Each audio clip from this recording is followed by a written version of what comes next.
Good day, ladies and gentlemen. It's Eric Coffin. I'm at the May 2025 Metal Investor Forum. It's May 9th. We're in Vancouver. I'm here with Morgan Poliquin. He's the CEO of Almadex Minerals. If you're not familiar with it, it trades on the venture DEX, DEX, trades in the US, OTC, AAMMF. If you're not familiar, Almadex is a spin out from another company called was still around, Almaden Minerals.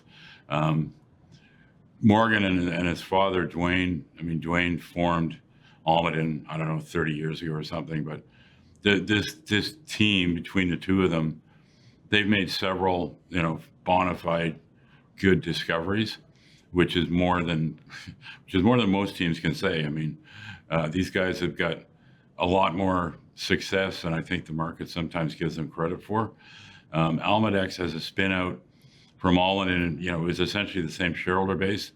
They haven't had to do a lot of financing because they did a very smart royalty deal a few years back.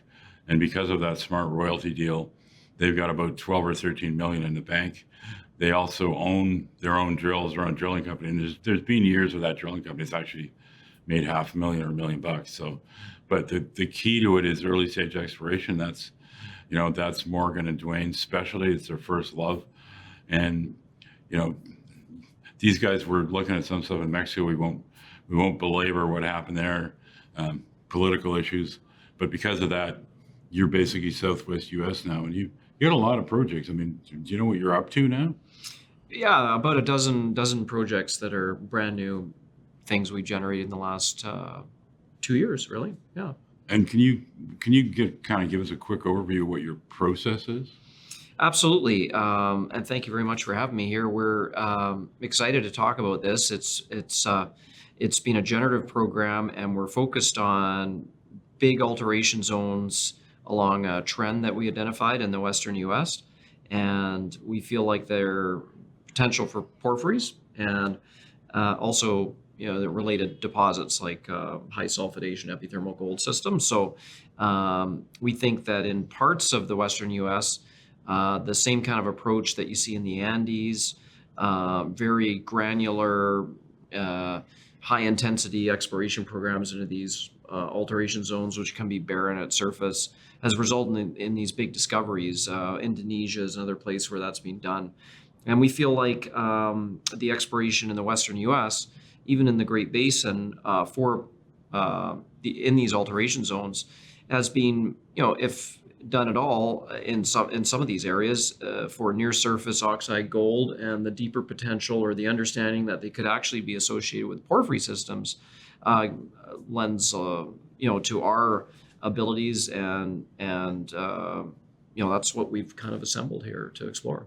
Okay, so you've got a dozen projects. I know you just added some epithermal gold projects, and if you know how the geology of these things works, you're basically dealing with a system, and the epithermal gold systems are often overlying a porphyry system. So it's kind of the same family, but I know there's like 3 or 4 projects that you picked up specifically for their gold potential.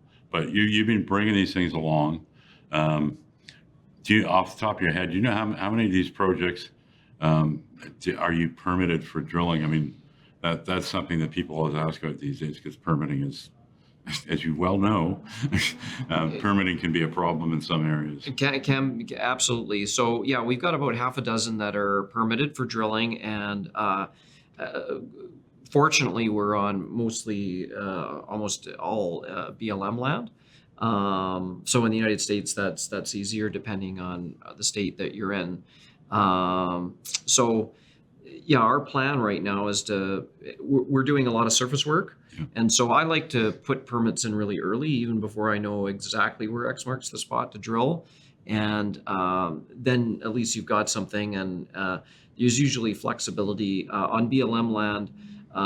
If you're under 5 acres of disturbance, it's generally fairly easy permit to get. And then if you need to change holes around, and as you do your exploration work, that's generally something you can do. So that's our approach, and we're doing a lot of surface work, a lot of geophysical work. And so this year, on those projects that are essentially drill ready, we'll be refining them and or starting to drill. Yeah, and if you, I mean, I know you probably don't want to be nailed down too much, but are you willing to give us a sense of how many projects you're going to drill? Well, we just announced an option agreement with another one of our sister companies that was challenged by its ability to advance its project in Mexico that we also have a 20% interest in. And so we'll certainly drill one of those this year, of the projects that were optioned, and in Almadex we'll drill one as well. So, we've got our own diamond drills, and a crew that dedicated to that. So, there's only a little bit more than 6 months left in the year. So, Right. drilling those two will probably be what we focus on. Yeah. Okay. And drilling is where the rubber meets the road. I mean, they've had a lot of interesting early stage results. One thing that I find interesting about the projects that is, because you're looking at, primarily you're looking at alteration zones and lithocaps that don't appear to have gotten a lot of attention in the past. You basically staked all of this stuff. I mean, they're not options. You don't have there's no royalties or NSRs or any of that kind of stuff. These new projects are all staked. In some cases, there's a couple of properties where there's small turquoise miners, which is Right. kind of interesting. So I've optioned a couple of claims that are, small claim blocks that are, but they're for different purposes. And one of them has active turquoise mining on it, so Okay. that's kind of interesting. But apart from that, yeah, these are staked claims, and conceptually, I think we're in areas where I'm almost certain people have never looked at for porphyries. Right. Yeah. Okay. Well, I mean, it's a fairly straightforward story in some respects. One of the important things to note, I noted the large cash balance they have. They've also got an $8 million gold loan, which they're hoping gets repaid when the other associated company, which is suing Mexico, and in my opinion should definitely win because Mexico screwed them over. That gets paid. That brings the liquid assets up to $20 million. I think the current market cap's like 12 or 13 or something like that. We've been trading around cash for a little while now. Yeah. Yeah. So essentially, if you like drill specs, and I love drill specs, this is one where you're going to have multiple shots.